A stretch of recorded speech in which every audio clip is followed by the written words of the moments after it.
अस्सलामुअलैकुम नाज़रीन, इस लेक्चर में हम आपको बताने जा रहे हैं कि वैलेंट सॉफ्टवेयर में हम फैक्स जो है इलेक्ट्रॉनिकली कैसे सेंड करते हैं, यानी ई फैक्स कैसे सेंड करते हैं। बहुत ज़बरदस्त और आसान तरीका है, और अगर डॉक्टर इस फैसिलिटी को अवेल कर देते हैं तो हमारे काफ़ी ज़्यादा जो है वो फैक्सिंग का प्रॉब्लम एक ही प्लेटफॉर्म से रिजॉल्व हो सकता है।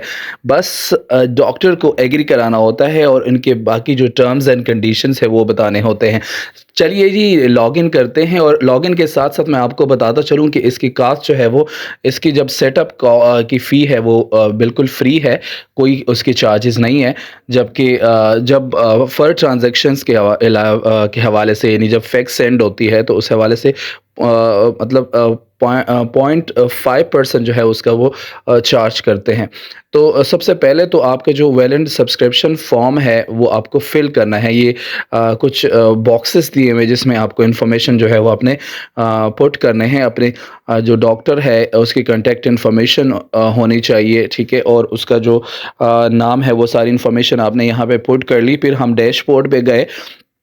लेफ़्ट साइड पे हमारे पास वर्टिकल फॉर्म में जो बॉक्सेस नज़र आ रहे हैं, वहाँ पे जो टैब्स नज़र आ रहे हैं, उसमें से मैं किसी भी पेशेंट्स को सर्च कर लेता हूँ, ठीक है? वहाँ पे पेशेंट सर्च का ऑप्शन आ रहा है, और जैसे मैंने उस सर्च बॉक्स पे कोई नेम लिख दिया है, तो एक नाम मैंने सेलेक्ट कर दिया है। तो आपको बताते हैं डॉक्यूमेंट्स हम सेंड करते हैं, क्योंकि हमने डॉक्यूमेंट्स सेंड करने होते हैं फैक्स पे। तो हमने डॉक्यूमेंट्स के ऊपर क्लिक किए और सेलेक्टिव डॉक्यूमेंट जो है हम उनको भेजेंगे। ये काफ़ी ज़्यादा ऑप्शन ऊपर नज़र आ रहे हैं कॉलम्स की शक्ल में। अब हम डॉक्यूमेंट टाइप देखेंगे कि कौन से डॉक्यूमेंट्स हमने सेंड करने हैं। तो अगर let's suppose insurance progress notes जो है वो डिमांड कर लेती है किसी भी पेशेंट की, तो हम क्या करेंगे, हम जो है डॉक्यूमेंट टाइप में जाएंगे, और जैसे उसमें ड्रॉप डाउन पे जाएंगे, वहाँ पे काफ़ी सारे ऑप्शन है। जो भी इंश्योरेंस डिमांड करती है वो हम करेंगे, लेकिन अभी प्रोग्रेस नोट मांगती है तो प्रोग्रेस नोट मैंने सेलेक्ट किया। और स्पेसिफिक रेंज, डेट रेंज, किस डेट से किस डेट रेंज में चाहिए। ज़ाहिरी बात है, किसी भी क्लेम का अगर लेट्स सपोज उनको मेडिकल रिकॉर्ड चाहिए तो वो टाइम जो फ्रेम है वो मैं सेलेक्ट करूँगा। अब मैंने वो स्पेसिफिक डेट दे दी, और उसमें जो जो डॉक्यूमेंट्स मैंने भेजने हैं वो मैं सेलेक्ट करूँगा। आल भी सेंड कर सकता हूँ, क्योंकि मैं आपको लोगों की सिर्फ तरीका बता रहा हूँ, तो इसीलिए हम आल भी सेलेक्ट कर सकते हैं या वन बाय वन भी सेलेक्ट करके भेज सकते हैं। तो सेकंड ये है कि अब मैं चूँकि एक फैक्स यहाँ पे आपके लिए एग्जांपल के तौर पे सब सेलेक्ट करूँगा। टॉप पे बैच एक्शन नज़र आ रहा है, ठीक है? उसमें ड्रॉप डाउन ऑप्शन है। जैसे इस पे क्लिक किया तो नीचे आप लोग देख सकते हैं, यहाँ पे प्रिंट के ऑप्शन के नीचे फैक्स का ऑप्शन आ रहा है। उसी के ऊपर मैं क्लिक करूँगा, और फिर आपको फैक्स डॉक्यूमेंट्स की जो इन्फॉर्मेशन है वो आपने सेलेक्ट करनी है।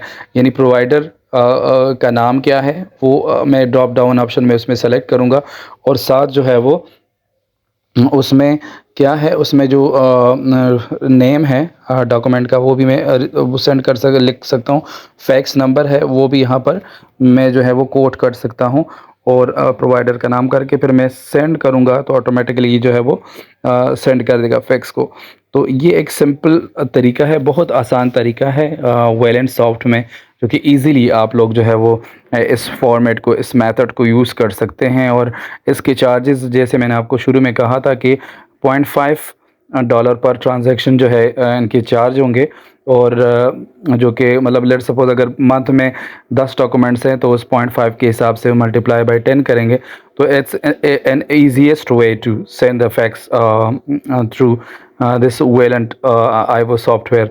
सो बहुत बेहतरीन तरीका मैंने आप लोगों के साथ शेयर किया है। और इसके अलावा आउटसाइड प्रोवाइडर्स की अगर हम बात करें तो वहाँ पे भी उसमें अगर लेट्स सपोज किसी भी प्रोवाइडर को हमने सेंड करना है या किसी को वो भेजना है, तो न्यू पे मैंने क्लिक किया आउटसाइड प्रोवाइडर में से, और वहाँ पे उनकी इन्फॉर्मेशन मैं यहाँ पे सेलेक्ट कर सकता हूँ, ताकि उनको जो है वो अगर लेट्स सपोज उनको फैक्स भेजना हो तो फैक्स यहाँ पे भी सेंड किया जा सकते हैं, उनको डॉक्यूमेंट्स सेंड किया जा सकता है।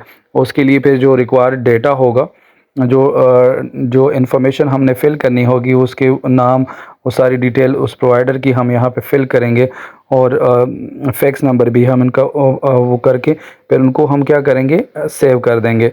जैसे सेव हो जाएगा तो वहाँ पे जो हमने प्रोवाइडर को सेंड करने का जो ऑप्शन था वो पहले नहीं आ रहा था, अब ये है कि यहाँ पे रिफ्लेक्ट हो जाएगा, वो ऐड हो जाएगा। ये देखिए, बिल्कुल ये ऐड हो गया है, प्रोवाइडर ऐड हो गया है, और फिर हम इनको डॉक्यूमेंट्स जो है वो सेंड कर सकते हैं। ये देखें, फैक्स अब ये कि यहाँ पे वो उसी प्रोवाइडर को लेट्स सपोज़ हम सेलेक्ट करते हैं, तो प्रोवाइडर यहाँ पे शो हो रहा है, ठीक है? इसी प्रोवाइडर को हम सेंड करते हैं और बाकी जो इन्फॉर्मेशन आप लोगों के सामने नज़र आ रही है। इसके अलावा नीचे एक कवर शीट भी है। अगर उस बॉक्स को मैं चेक करूँगा, जो बॉक्स नीचे नज़र आ रहा है, ये बॉक्स है और उसमें जो भी इन्फॉर्मेशन मैं कवर में नोट्स जो है उसमें फिल करूँगा, उसमें नोट्स लिखूँगा और फिर वो सेंड करूँगा, तो विद नोट्स मतलब लेट्स सपोज़ कोई डॉक्यूमेंट्स है, उस हवाले से मैंने कोई बात करनी है, तो यहाँ पर वो मैं लिख सकता हूँ और यहाँ पे उसको सेंड किया जा सकता है। तो इट्स एन ईज़ी वे। कोई भी डॉक्टर है, कोई भी पार्टी है जिनको आपने सेंड करना है, तो उसकी फैक्स डिटेल आपको पहले एंटर करनी होगी और फिर उसके बाद आप उस कंसर्न पार्टी को जो है वो फैक्स सेंड कर सकते हैं। चूँकि सम टाइम पेशेंट्स को भी डॉक्यूमेंट्स आप सेंड करते हैं, तो उसका भी यहाँ पे आप पहले ऐड करेंगे, उनकी फैक्स डिटेल को ऐड करेंगे, उसको एज़ अ बेनिफिशियरी के तौर पे जिस तरह हम बैंक अकाउंट में पैसे ट्रांसफ़र करते हैं, बेनिफिशियरी को ऐड करते हैं और उनको फिर पैसे ट्रांसफ़र करते हैं, वो हमारे लिस्ट में मौजूद होता है। सिमिलरली यहाँ पर भी अगर आप लेट्स सपोज़ फैक्स सेंड करते हैं, तो आप उस पार्टी को ऐड करेंगे, उसकी डिटेल ऐड करेंगे और साथ ही फिर उसको सेंड करेंगे। Thank you. अल्लाह हाफ़िज़।